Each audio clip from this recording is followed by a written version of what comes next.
শুভ সকাল বন্ধুরা, আজ আমি গেছিলাম ফেজাগঞ্জ ফিশিং হারবার। আপনারা দেখতেই পাচ্ছেন এই ভাইটা মাছ ধরার জন্য খেপা জাল ফিকছে।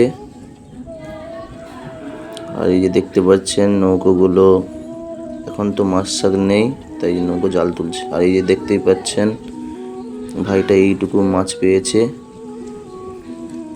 নদীতে তেমন মাছ নেই, এখন ভাটা পড়ে গেছে। এই ছোট ছোট নৌকোগুলো ঘাটে ফিরছে। দেখা যাক জালে কি উঠেছে, আপনারা দেখতেই থাকুন। এই দেখতে পাচ্ছেন একটা ছোট্ট চিংড়ি মাছ।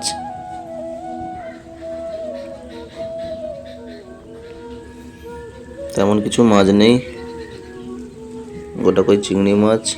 আর এই যে দেখতে পাচ্ছেন যে নৌকোটা এসেছে মাছ নিয়ে, কি কি মাছ আছে দেখুন। এটা লইটা মাছ বা বমলা মাছ আমরা বলে থাকি এই মাছটাকে। এটা হচ্ছে বিস্কুট ভোলা, ছোট ছোট ভোলা বাচ্চা। আর এইটা হচ্ছে নদীর যে ট্যাংরা মাছ।